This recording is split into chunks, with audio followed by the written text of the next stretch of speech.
मंदिराची शिप्रा नदीच्या आरती नक्की करा। तेही खूप बघण्यासारखं आहे। आम्हाला बघायचं होतं बट आमचं राहून गेलं, तर मी तुम्हाला सजेस्ट करेन की हे सगळे स्पॉट तुम्ही कव्हर करण्याचा नक्कीच प्रयत्न। Hello friends, welcome back to my channel. तर सुंदर अशा दिवसासोबत मी तुम्हा सर्वांचं स्वागत करते आपल्या चॅनलवरच्या नवीन व्हिडिओमध्ये। माझ्या चॅनलवरचे व्हिडिओज तुम्ही बघितले असतील। तर रिसेंटली आम्ही उज्जैनला गेलो होतो महाकालेश्वरच्या दर्शनासाठी। तर त्यासाठीच हा व्हिडिओ मी बनवत आहे, म्हणजे डिटेल व्हिडिओ मी बनवत आहे, कारण हा मोस्ट रिक्वेस्टेड व्हिडिओ आहे। मला खूप लोकांनी विचारलं होतं की तुम्ही कसं काय प्लॅन केलं ट्रॅव्हल, तर भस्मारतीबद्दल सांग। तर असे सगळे जे डिटेल्स आहेत मी या व्हिडिओमध्ये देण्याचा प्रयत्न करणार। Without wasting any time, let start the video. मी इथे काहीतरी पॉइंटर्स काढलेले आहेत, म्हणजे मला तुम्हाला डिटेलमध्ये पॉईंट्स वाईज तुम्हाला सगळी माहिती देता येईल।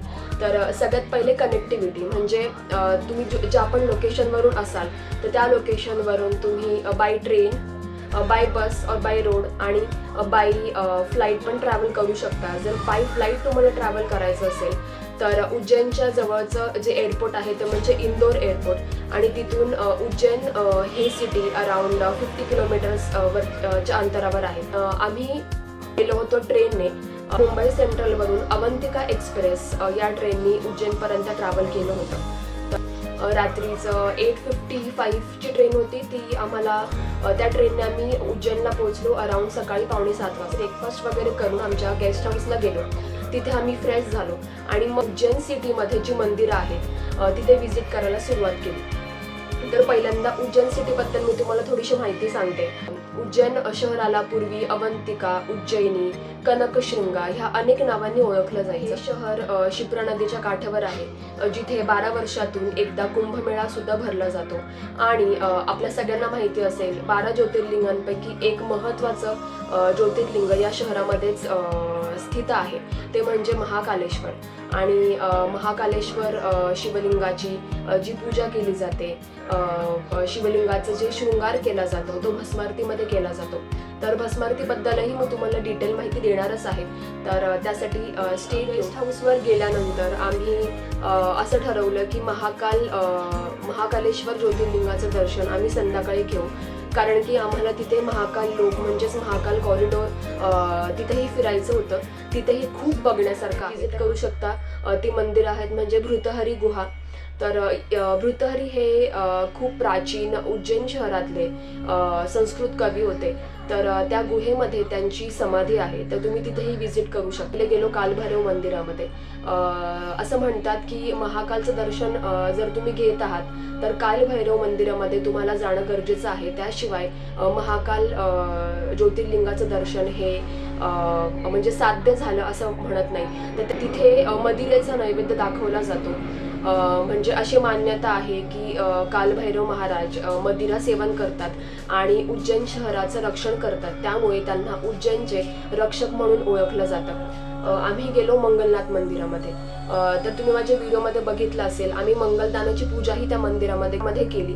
आणि योगायोगाने आम्ही मंगळवारी त्या मंदिरामध्ये गेलो होतो, तर आमचं खूप छान दर्शन झालं। आणि उज्जैनमध्ये मंगलदेवांचं जन्मस्थान होतं, त्यामुळे हे मंदिर जास्त प्रभावशाली आहे असं म्हणतात।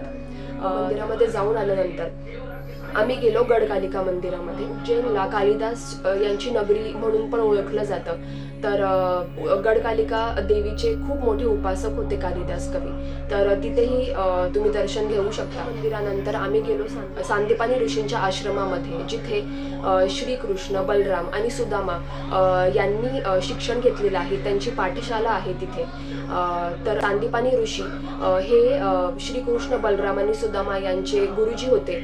आणि श्रीकृष्णांनी ज्या 14 विद्या प्राप्त केल्या त्याचं वर्णन तिथे एका म्युझियम आहे, तिथे त्यांनी वर्णन केलेलं आहे। तर तुम्ही तिथे व्हिजिट देऊ शकता। तिथे तुम्हाला श्रीकृष्ण, बलराम आणि सुदामा यांचे सुद्धा मंदिरं, त्यांचं सुद्धा दर्शन तुम्हाला घेता येईल। सगळ्यात लास्टला आम्ही गेलो सिद्धवट मंदिरामध्ये। तिथे ॲक्च्युली ज्या 3 प्रकारच्या सिद्धी आहेत त्या प्राप्त करण्याची पण पूजा केली जाते। पहिली सिद्धी म्हणजे संतती, संपत्ती आणि सद्गती। त्याचबरोबर पितरांच्या शांतीची पूजा ही या सिद्धवट मंदिरामध्ये केली जाते। आणि या मंदिरामध्ये वडाचं वृक्ष आहे, त्यामुळे या मंदिराला सिद्धवट असं नाव पडलेलं आहे। आणि त्यानंतर मी तुम्हाला सांगितल्याप्रमाणे आम्ही गेलो महाकाल यांचं दर्शन घ्यायला. आणि तो मोस्ट अवेटेड मोमेंट होता आमच्यासाठी, ज्याची आम्ही खूप महिन्यांपासून वाट बघत होतो. तर महाकालचं दर्शन घेण्यासाठी तुम्ही VIP पासेस पण बाय करू शकता. 250 रुपीजचे चार्जेस आहेत VIP पासेससाठी. तर आम्ही VIP पास घेऊन दर्शनासाठी गेलो. ते पासेस तुम्हाला मंदिराच्या परिसरामध्ये मिळून जातील. तिथे प्रत्येक ठिकाणी बोर्ड लावलेले आहेत, त्यामुळे तुम्हाला इतकी डिफिकल्टीज होणार नाहीत. तर ते पास घेऊन आम्ही मंदिरात गेलो. हार्डली आमचं 25 ते 30 मिनिटामध्ये प्रॉपर असं दर्शन झालं होतं. आणि ते दर्शन घेतल्यानंतर एक वेगळाच अनुभव येतो, एक वेगळीच ऊर्जा निर्माण होते आपल्या शरीरामध्ये. तर मी तुम्हाला सजेस्ट करेल, जर तुम्ही उज्जैनला जात असाल तर या सगळ्या मंदिरांमध्ये आणि त्याचबरोबर जे आजूबाजूचे जे काही स्पॉट आहेत तिथे तुम्ही विजिट नक्की करा. आणि महाकालचं दर्शन घेतल्यानंतर आम्ही गेलो महाकाल लोक फिरण्यासाठी, महाकाल कॉरिडोर. तर खूप अशी छान त्यांनी रचना केलेली आहे तिथे. खूप असे उंच उंच मूर्ती आहेत. नवग्रहांचं त्यांनी तिथे उल्लेख केलेला आहे. त्यांच्या खूप खूप मोठ्या मोठ्या मूर्ती त्यांनी तिथे उभारलेल्या आहेत. तर अराउंड 1.5 किलोमीटर्सच्या आवारामध्ये त्यांनी हे सगळं दाखवण्याचा प्रयत्न केलेला आहे. खूप सुंदर प्रकारे त्यांनी तिथे डेकोरेशन म्हणू शकतो आपण, लाइटिंग्सचं जे डेकोरेशन आहे ते केलेलं आहे. तर तेही खूप छान आहे बघण्यासाठी. तुम्ही तेही दर्शनानंतर तेही विजिट करू शकता. महत्त्वाचं म्हणजे रात्रीच्या वेळी ते विजिट करणं खूप जास्त छान आहे. म्हणजे ते सुशोभीकरण त्यांनी जे केलेलं आहे ते खूप बघण्यासारखं आहे. ॲक्च्युली आम्हाला करायची होती रामघाटावरची शिप्रा नदीची आरती, पण ते आमचं मिस झालं ड्यू टू सम रिझन, की आम्हाला दर्शनासाठी आणि महाकाल लोकमध्ये थोडंसं लेट झालं. तर ती आरती रोज 6 वाजता चालू होते. आणि जर तुम्ही त्या वेळेमध्ये तिथे पोहोचणार असाल, तुम्हाला सजेस्ट करेन की रामघाटावरची शिप्रा नदीची आरती नक्की करा.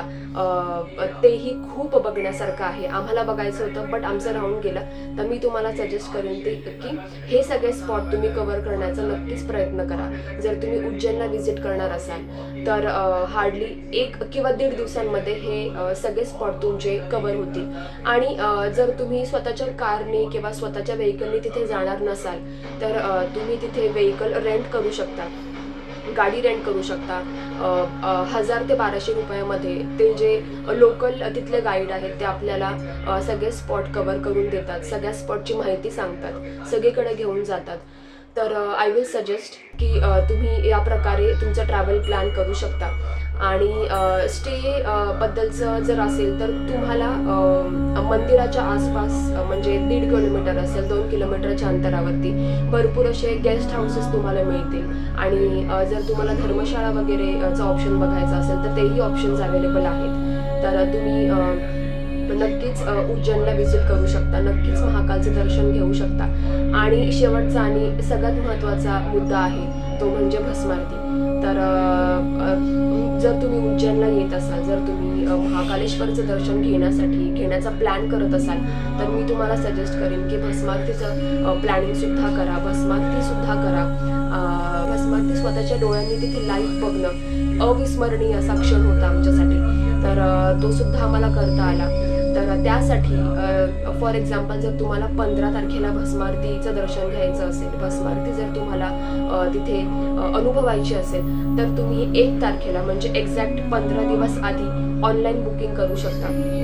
तर त्याची लिंक पण डिस्क्रिप्शन बॉक्समध्ये देणार आहे. तर त्या लिंकवर जाऊन तुम्ही एक व्यक्ती 5 जणांचे बुकिंग करू शकतो आरामात. तर एक्झॅक्ट 15 तारखेचं जर बुकिंग असेल, 15 तारखेला जर तुम्हाला भस्मारती करायची असेल तर 1 तारखेला सकाळी 8 वाजता ती विंडो ओपन होते. 200 पर पर्सन असे चार्जेस आहेत ऑनलाईन बुकिंग करायचं असेल तर. आणि ऑफलाईन बुकिंग करायचं असेल तर तीही सुविधा तिथे अवेलेबल आहे मंदिराच्या परिसरामध्ये. ऐन वेळेला तुम्हाला बुकिंग मिळतंय की नाही हा संभ्रम राहणार नाही. तर आय विल सजेस्ट की तुम्ही ऑनलाईन बुकिंग करूनच जा. पूर्वी भस्मारती ही माणसाची जी चिता आहे त्या चितेच्या ताज्या राखेने केली जात होती. आणि येस, दॅट इज ट्रू की चितेच्या राखेने भस्मारती केली जात असेल. पण आता त्यावर काही बंधनं आहेत. तर आत्ता भस्मारती कामधेनू गायी असते, जी आपली कामधेनू गायी असते, तिच्या गोबराच्या राखेपासून भस्मारती केली जाते.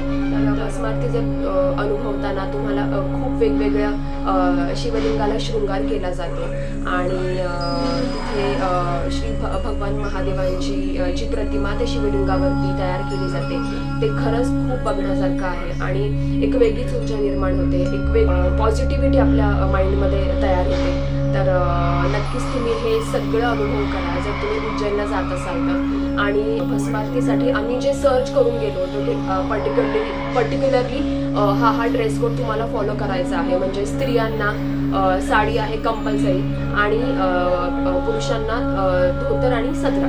तर हे असं काहीही नाही आहे, पण मी सजेस्ट करीन की स्त्रियांनी ओढणीचे ड्रेस घालावेत आणि पुरुषांनी सदरा पायजमा किंवा काही पण तुम्ही शर्ट आणि पॅन्ट सुद्धा घालू शकता. तिथे ड्रेस कोड असा पर्टिक्युलर नाही आहे. फक्त जर तुम्ही गर्भगृहामध्ये जाणार असाल, जर तुम्ही जलाभिषेक वगैरे जर बुकिंग केलं असेल तर तेव्हाच साडी आणि धोतर हा असा ड्रेस कोड कंपल्सरी आहे. भस्मारतीसाठी ड्रेस कोड कंपल्सरी नाही आहे, पण स्त्रियांना ओढणी कंपल्सरी आहे. त्याचं कारण म्हणजे भस्मारतीमध्ये एक पार्ट आहे भस्मारतीचा, तो पार्ट स्त्रियांना बघणं अलाउड नाही आहे. त्यामुळे ते स्त्रियांना डोक्यावरती पदर किंवा ओढणी घ्यायला सांगतात. तर त्यामुळे तो ड्रेस कोड मी म्हणेन की साडी किंवा ओढणी तुम्ही घेऊ शकता. अदरवाईज साडी कंपल्सरी आहे असं काही नाही आहे, पण साडी वेअर केली तर आपल्या माइंडमध्ये पॉझिटिव्हिटी येते. आपले कोणते सण असतील तर आपण साडी परिधान करतो. तर आमच्यासाठी भस्मारती अनुभवणं हा एका सोहळ्यापेक्षा कमी नव्हता. तुम्हीही जेव्हा ते अनुभवाल तर मला नक्की कमेंट करून सांगा की तुमचा अनुभव कसा होता, तुमचा एक्सपिरियन्स कसा होता.